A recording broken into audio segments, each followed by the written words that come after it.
Have you looked around your house? It's full of things. Have you walked around your closet?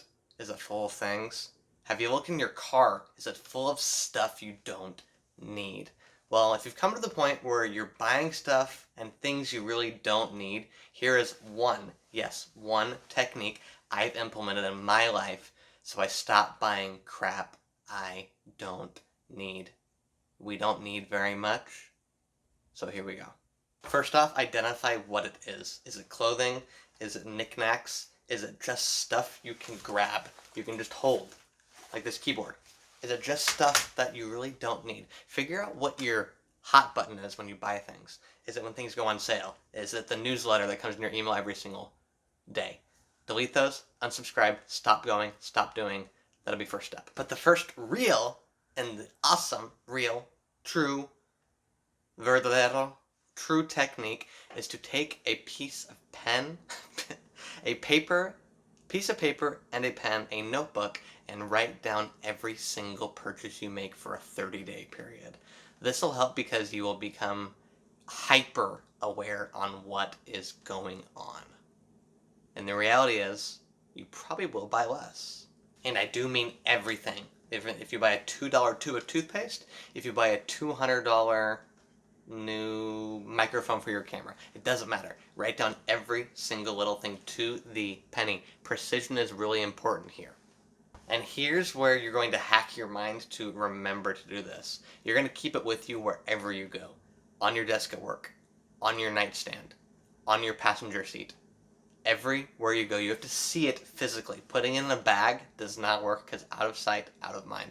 Put it somewhere where you look at it every single day.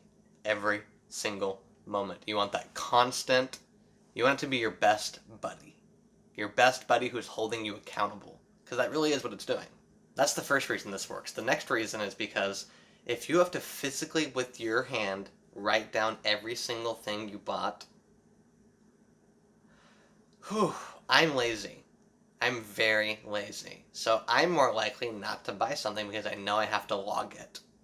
And if you have a little bit of laziness in you, which I think you do, most of us do, I think all of us do actually, you most likely will buy less because you will not want to write it down.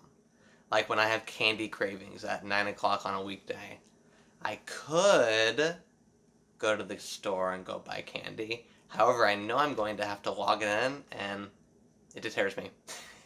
I get over it. When you look at something constantly and it's nearby and visible all the time, it stays on your mind.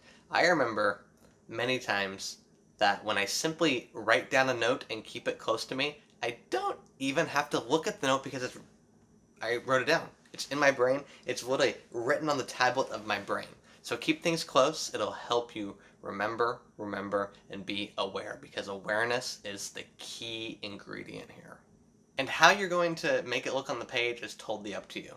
I am not going to meddle into that. But what I did is put a potential purchase column.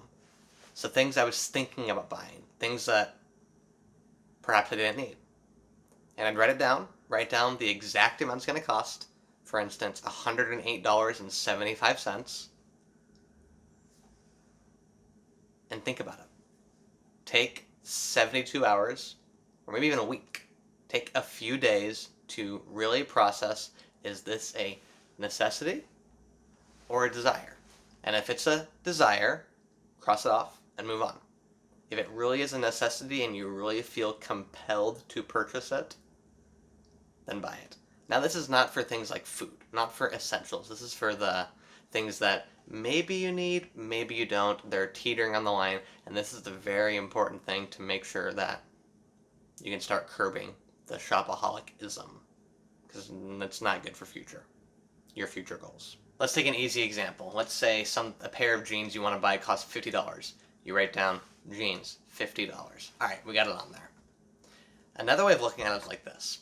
So if you were to take that $50 and invest it over a 30-year period at between 6 and 8%, which is a historical average of the stock market, at least US-based, it'll be about 4 times that amount, so about $200. So you have to ask yourself, are these jeans worth $200 over the long run? That's a tough one. I would encourage every single purchase to be put through that lens, because you're not really spending $50, you're actually spending $200. And the $50 jeans are probably not worth $200 to you. I'd encourage you to look into the closet and see if there's anything similar. If there is, say no. But every single purchase, take it, multiply it by 4, and ask yourself, is it worth this new amount for the time value of money? If the answer is yes, buy it, be done with it, don't think about it, don't spend any more of your mental energy thinking about something like this. If the answer is no, cross it off, be done with it, and move on. Same principle. Do not spend any more time conjecturing or thinking about it. Move on with your life. That's one simple technique I have placed into my life. I did the physical journal for a little while. I recommend for at least 30 days, and then I moved on to a more electronic version, which still forces me to log every single purchase. Every single time I spend any amount of money, I log it. And it does still deter me to this day, months and months, and goodness, almost 2 years in, because I don't want to log things. I'm super lazy. I really, really don't. It's not fun to log things. Although it's not fun, it's very worthwhile, and it gives me a very, very good picture on what's going on. But what other techniques have you guys implemented to help yourself spend less and really stay true to your budget? I want to hear about it. Comment below. Make sure to like and subscribe to the channel, and I will see you guys and your non-shopaholic attitudes next time.